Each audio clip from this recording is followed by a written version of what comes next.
Muito boa tarde, como vai o senhor? Vai bem? Nós estamos aqui hoje no nosso quadro Atualidades, no Mãe de Gravata, conversando com o juiz de direito e ambientalista, Antônio Silveira Ribeiro dos Santos, sobre um assunto muito sério, que com certeza interessa a todos, mas que infelizmente não é levado a sério como precisaria ser. Boa tarde, doutor, muito obrigado por sua presença aqui no nosso Mãe de Gravata. Nós vamos conversar hoje sobre floresta amazônica. Eu, antes de até de começar a conversar, quero lhe agradecer, inclusive, muito a presença. Eu tenho visto o seguinte, eu sou botânico. Opa, que bom. E eu tenho visto uma barbaridade, que é o seguinte, só políticos e artistas, parece, que se interessam por isso. Eu nunca vi uma coisa séria mesmo, de fato, a não ser o xiitismo competente de certas entidades, como a Greenpeace, por exemplo, que eu acho que tem que ser assim, senão ninguém ouve, para poder dar um basta nessa história. Então, essa bobagem de se capitalizar a mídia para poder aparecer, não me parece uma coisa decente. Não vejo um botânico, não vejo um biólogo, não vejo ninguém cuidando, que não deixam. Então, de repente, vê um juiz de direito, até se assusta quando vê estão levando a sério. Então, de repente, vamos começar pelo básico. O que significa a floresta amazônica? Bom, primeiramente eu gostaria de agradecer o convite, né, do Rony. Sou fã do Rony, né? Muito obrigado. Dancei muito com as músicas do Rony, né, Rony? Eu vou ficar muito bravo com você se você me chamar assim de senhor aqui. Tá bom. Então é você, somos aqui, vamos tratar de um assunto muito importante. Muito obrigado, muito gentil. Eu acho que a Amazônia hoje significa muita coisa, né? A Amazônia hoje é um marketing mundial, o maior reduto de florestas, a região da Amazônia, de florestas equatoriais do mundo. Isso tem um valor imensurável, né? As florestas em pé têm muito mais valor que as florestas deitadas. E quando as pessoas descobrirem isso, se não for tarde, nós teremos uma grande riqueza a explorar, muito bem explorada. Então a Amazônia, hoje em dia, é a atenção mundial. Se fala em Amazônia no mundo inteirinho, né? E o mundo inteiro tem uma inveja do Brasil. Nós temos que ser muito orgulhosos de sermos brasileiros, de termos em nosso território a maior riqueza que existe no planeta atualmente. Uma floresta equatorial é a maior riqueza pela biodiversidade que existe, né?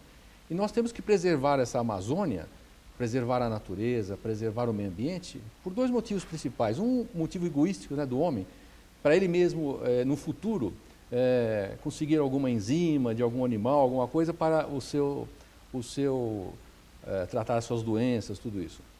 E o outro, que é mais bonito, filosófico, nós temos uma ética ambiental, uma consciência da vida do planeta. Então, conservar a natureza, os bens que compõem a biodiversidade, toda a flora, a fauna, conservar por ela mesma, por ela própria, a própria natureza, o respeito à natureza, né? Isso que é difícil, né?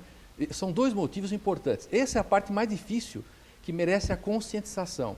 Então, o trabalho de conscientização, que eu tenho tentado colaborar com uma formiguinha aí, né? Esse trabalho de conscientização é que vai mover, talvez, futuro isso, né? Vamos formar um formigueiro? Vamos, formigueiro. Porque, na verdade, Antônio, o que eu estou ouvindo é o seguinte, é exatamente a minha visão. Porque as bobagens que se ouve, que em biologia a gente morre de rir, tipo pulmão do mundo, mas que idiotice é essa de pulmão do mundo? A Amazônia, ela produz o oxigênio em 10% a quantidade que ela própria vai consumir. Só que o solo lá é de uma pobreza tão grande que você pode transformar, ouve o que eu estou dizendo, e ele sabe disso, pode transformar a Amazônia num imenso deserto.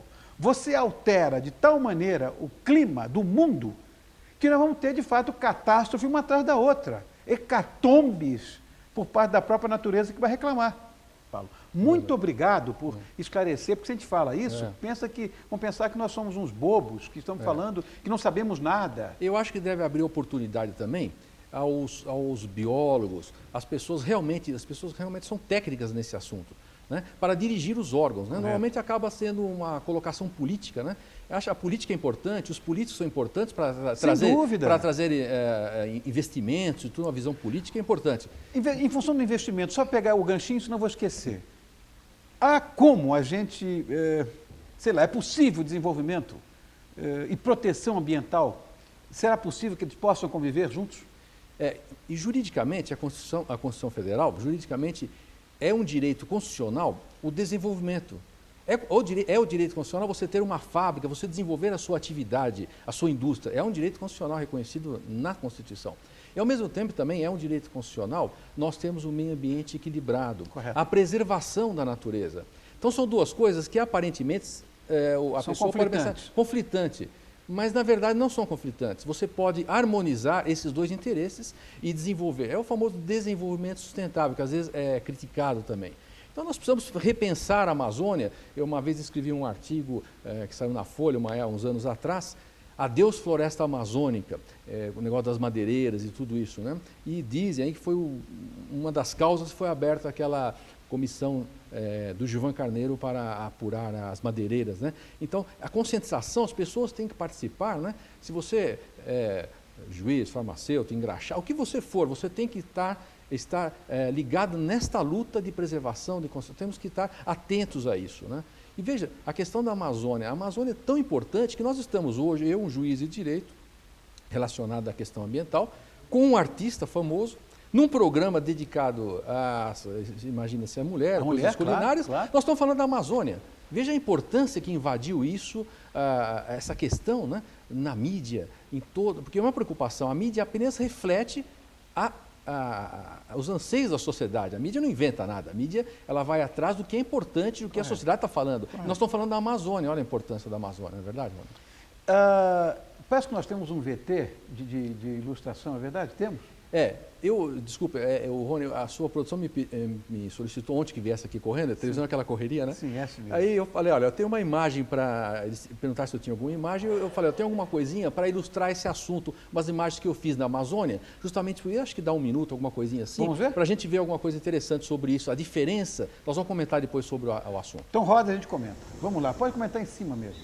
Então, Rony, veja, aí os sons da Amazônia, você está ouvindo os sons ao fundo. Veja, são os sons. Ali tem um tucano, olha lá, um tucano, né? Veja, esses sons da natureza, esses são, olha, esse é o canto da voz da Amazônia, que é chamada, é um pássaro que tem um canto fortíssimo, né? Esse canto, essa beleza plástica da Amazônia, esse som que nós ouvimos, isso é um patrimônio nosso. Claro. Uma foto, uma árvore enorme. Veja a floresta, como é que as árvores são espaçadas. Você pode andar dentro. Essa é uma floresta virgem na Amazônia, né? Então, essa paisagem toda, isso é um direito difuso, é um direito de todos nós, né? É um direito que nós temos que preservar. Não é meu, não é seu, é de todas as pessoas. Não, é da do humanidade. mundo, isso. da humanidade. Veja essa árvore, olha só, essa é uma castanheira enorme, mais de 50 metros de altura. Olha o que nós falamos da devastação. Sobrou apenas ela, né? E depois nós vamos perder toda essa beleza aí, olha aí. Então saindo aí do... Olha a beleza que nós vamos perder com a devastação, né? É lamentável. É lamentável, né? Então, são lugares singulares do mundo que no Brasil, né? Que existe no Brasil. O que a gente pode fazer para minimizar essa devastação? Primeiro nós temos que trabalhar com a conscientização.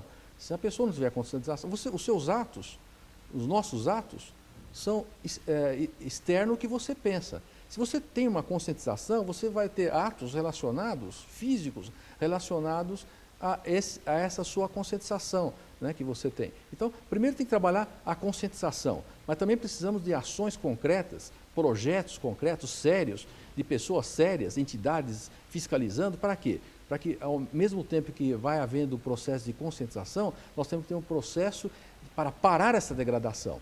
Eu brinco, falo sempre, nós temos que fechar a Amazônia para um balanço, né? E não vai ter prejuízo nenhum. Pelo contrário. Fechar em termos, não é fechar que ninguém pode ir lá, não é? Sim, Fechar em termos. Agora, vamos fazer um trabalho, um zoneamento sério da Amazônia. Vamos deixar áreas intocáveis na Amazônia para o futuro.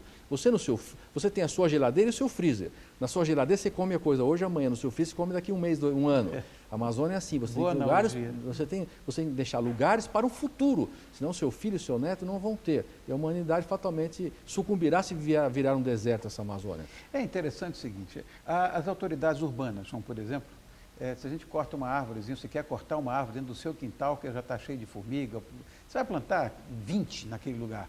Não pode, é um absurdo. E lá em cima, o pau come solto. Essa coisa que eu acho que é muito mal distribuída.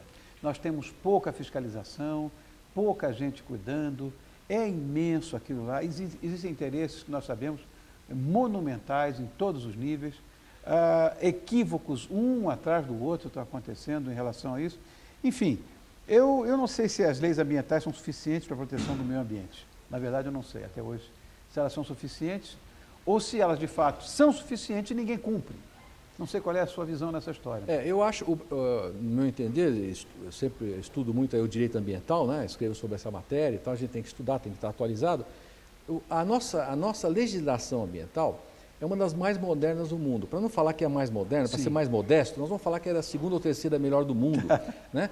Porque a nossa legislação, ela Mas elas são suficientes para a proteção? São suficientes, as leis são suficientes, a legislação é bem suficiente. O problema é a aplicação da lei, né? Aí envolve aquela política, todo aquele problema, né? Que nós não estamos aí. Mas o Brasil está no caminho muito interessante, né? Nós temos já uma visão, né, do que é um bem difuso, né? É um novo bem que é de todos, né? Como a água, como a energia. Até hoje eu escrevi uma matéria na Gazeta Mercantil sobre a energia, a natureza jurídica da energia, né? Da energia elétrica. Ela é de todas, não pode ser feito como o que você quer com a energia elétrica. Então, hoje na Gazeta Mercantil você pode ter acesso. Interessante a colocação desse bem difuso, ela é de todas. Porque a energia é uma extensão da água, da força da água, então por extensão também, e pela sua utilização por todos, independente de uma pessoa ou outra, né, ele é um bem difuso de todos. Então ela pode ser protegida por ações civis públicas, para discutir o que o governo está fazendo, o que não está fazendo, né? Então só essa nova concepção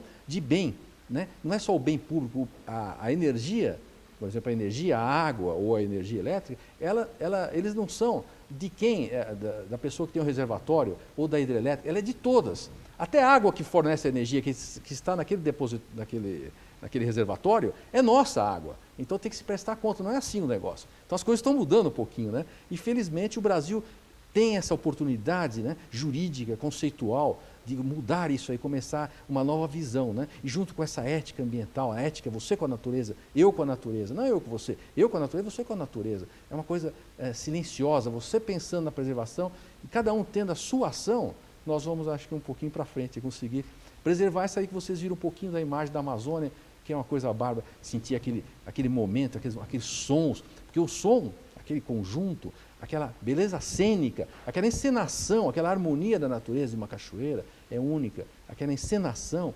é um direito difuso, é um direito de todos, tem que ser preservado. Mais ou menos por aí, né? Na medida em que nós, brasileiros, tivermos, primeiro, a consciência disso tudo que acabamos de conversar aqui, e depois, se nos organizarmos. Nós constituímos hoje uma sociedade desorganizada. Na medida em que nós todos nos transformarmos em formigas e trabalharmos como seres gregários que somos, vai tudo correr muito bem. Muito obrigado, querido amigo, por sua participação. Nós estivemos aqui com o Dr. Antônio Silveira Ribeiro dos Santos, que é juiz de direito.